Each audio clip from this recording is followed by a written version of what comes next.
I did have AJ and Jeff go up. We're installing a gate at the end of the road on the McGraw Pond Road, right off of it, because when I was working as a police officer, one of the problems that I had up there, which still exists now, 1 o'clock in the morning on a nice summer night, you go down there, you find people down in there partying and having a good time, and that still happens. So we have a gate closure at 9 o'clock at night. It's on the signage. We open it up at 6 o'clock in the morning. We can have the on-duty cruiser go down and close it up, and if there's any cars down at 9 o'clock, pull them out and send them on their way. That's going to keep things safe. It's going to help on preventing vandalism, people driving on the ball fields. So I gave AJ permission to go to one of the local stores, and we've got a couple of cattle fences that he's installing. It might be up there right now, and we're going to go and line the outside edge with rocks, or we're going to dig a ditch or something so people can't drive in there. And we're going to start the process of trying to correct the issues that we've been having. They've spray painted trees, they've spray painted rocks. They broke into one of the buildings, took a fire extinguisher and let that off all over the inside of it. We've been having a huge issue with illegal alcohol use, smoking cigarettes, dogs running wild, a lot of weed being smoked up there. Basically, people who want to enjoy time with their families are going to the waterfront park, and they're staying away from that, our local people. And when we built that park, you know it better than I do, because I wasn't working as town manager at that point in time. We established the ordinance. The taxpayers bought the property, the taxpayers built the park, and it was supposed to be for the taxpayers.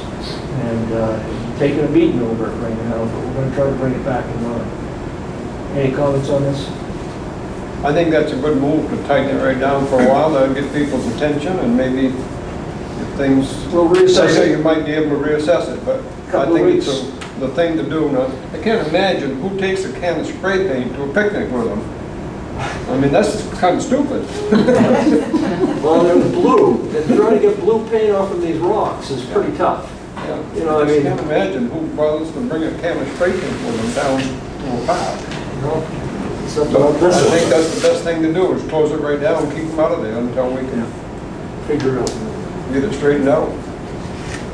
Because I think it's driving the families away. It was made for families to go down there, have a little cookout maybe, play some ball and swim, and just have a family day there, and they're driving the families away.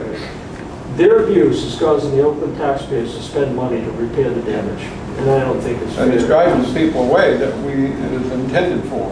I mean, the council at the time, maybe Bob was on then, I wasn't, but they did a lot of work to try to find a place that they could have a beach and a park for families to use. It's too bad for them to drive the families with small kids away. I've got a lot of calls, both for and against, of course, but the calls I got for are from the town of Oakland. The calls against are from another town. So I think, thank you, very good job, excellent job, and it will send a notice. And if they want to go back and destroy more, we'll shut it down again. I think, great job. This is for the town taxpayers. Think how much money our taxpayers have put into this today, cleaning, securing, picking up trash, glass bottles, and this is made for the town people of Oakland, so they can do it and have a good time. So I think, great job. And I'm sorry for the other people who can't go out and enjoy it, but it takes one to ruin it for a lot. Any comments, further comments? Do you need a recommendation to keep going, or do you need a call? I don't need a recommendation. We got an ordinance in place. I mean, so I'm just following the laws that the town of Oakland's already established. John, well done. Yes, Just ma'am. one thing. With all the increased people going to the boat landing, should we be testing the water? We got waiting for the test to come back. Okay. Yeah, So I the mean, heat- that could I be know a problem people too, going down there. because I mean, we got E. coli possibilities down in the geese population. It's just, I heard one number 75 geese on the beach the other day. And I know that they're going down almost daily to clean feces up, and it's 5 gallons of poop every time they do it. Time to catch them again. I love goose pie, but Any further questions? Still an option. So no further questions. So I'll go out and room before our next item on the agenda is, of course, executive session. But before I do that, Mr. Gordon, did you have anything, sir? No. You do, go ahead, man. You have in front of you your town council appointments, and I just need to have one of those documents signed. At the next council meeting, I will provide a list of your police officers, it's something that you actually. I'll sign it and send it. Thank you. Next on the list, Mr. Nutting. I'm good. Mr. Mormon. All set, thank you. Mr. Wrigley. Yes, I wanted to bring up, I think we've all read in the paper lately about this Kennebec County budget going up for Oakland 11.2%, which is $60,000.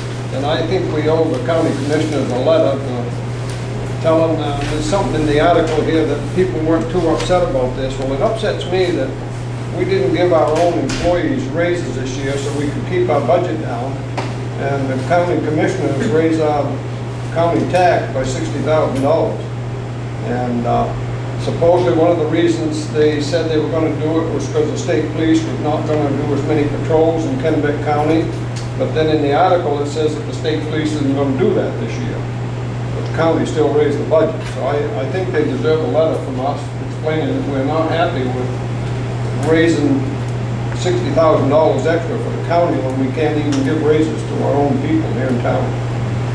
I'd make a motion that we have our town manager write a letter to them and explain that we're not happy with it. Sir. Sure. Well, I totally agree with you, Dana, and back a long time ago, I made a suggestion that we take the percentage of whatever that police budget is to the town of Oakland, because we have our own police department that we pay for. I know we have to have the county records in the jail and stuff like that, okay? But deduct the amount of what they say the percentage is of what they charge to police department of us, police in our area. Sydney and Delray, they don't have a full-time police department like we do. Put the burden on them. Let's see what it feels like. I agree with that too. Mr. Mormon. I guess an addendum to the letter probably should include something about that, because that was one of the major arguments against this, was that those towns that have police forces don't need additional county sheriffs. The towns that don't have police forces need them.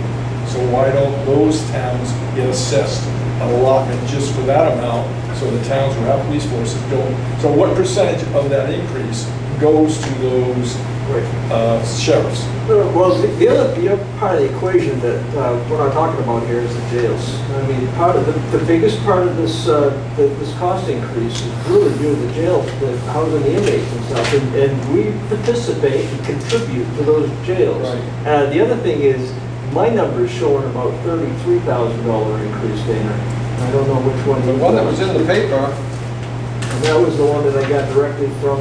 this one here was in the paper. Yeah, I don't think I've got And that it's one. listing 11.2% or $60,000. Could I take a look at that? Sure. I haven't got that. I didn't copy it on the paper, I went online and copied it offline, but that's, What's the dollar figure? 592,640. and it went from 530 to something. You put the 592 number on it. 592 number. That was a $33,000 increase I thought over last year. 60,000. Yeah, something's wrong there. I don't know what that is. Well, they We'll look said, into it on our end. here it says fiscal year 2020 Yeah, I think was they got that, 532. they got that number wrong. That was last year, Yeah. 532. It was what last year? Last year. 532 is this current year that ends. Yes, and next year's 592, which is $60,000. Okay. I'll take a look at those numbers that I gave you. Okay, I can do that. I guess I agree, the jails, the facilities that we all gather to, those are shared according to formula. But if there are things in there that they're paying for that are additional, that we don't, when we talk about the police department and supporting them and having the new police station, we talked about the fact that that's what this town wanted. They wanted a full-service police department, and we were willing to pay for it. But we shouldn't have to pay for the sheriff's department, which patrols other towns at their expenses, that are expensive. So that part, maybe that's not a great part. maybe the jails are most, now that's fine. They could explain that to us. Of course, the jail funding issue has been bounced around, Bob, and Mike know this for sure. I've talked about it for years in the legislature, the jail funding issue. And one of the reasons, supposedly in the story, is that the legislature went home due to COVID-19 before they got to discuss the jail. And they didn't put any money in for jails, is why they had to go up so much. But there's nothing in there to me that says that if the legislature gets back in session and appropriates this money, that they're gonna put our rate down there. So, Well, the jail's problem shouldn't be the town's problem. The jail's problem is a fight between the county government and the state. The state makes the rules and tells the county the amount of money, but then they don't give them enough money to fund it. So it's a pissing contest between them. But at the end of the day, they don't really concern because we'll pick up the slack and we'll pay the bill. yeah, and that's what it says in the article, that people didn't seem to be too upset with the increase. Well, that bothered me a little bit. It should bother our employees that aren't getting a raise too. And the sheriff down there is, I've talked to him a number of times, has actually said that they possibly need 3 to 4 more patrolmen. We don't need any patrolmen. Probably the chief would disagree with that, sorry, chief. We're gonna have a sidebar. Yeah, sidebar, sorry. No, but at the same time, you know, our patrolmen are taking care of our town, so Right. why should we, as Mr. Roddick said, you know, incur more costs, so. Well, it would definitely get their attention if you just deducted that amount, that percentage of it. You're gonna give the record of deeds and probably the jail anyway. But if you just took that equation out and sent them the check with that deduction and let them come back and say, hey, what's this? And they're gonna take me to jail for it. That's just an incidental problem. Not for us. So motion was made that we So we'd get request their our town manager to draft a letter up and send it off to them. So motion was made, do I have a second? Second by Mr. Mormon, all in favor? Thank you. Going around the room, we are going into executive session, but before I always do that, I always ask, Mr. Thomas. Sure. Mr. Roddick. Almost. Anything? Thank you, sir. At this time, I'd like to enter into executive session under 1 MRSA, section 4056B, under labor negotiations. Thank you folks for attending. Have a good day. Second motion, all made by Mr. Green. All in favor? Here.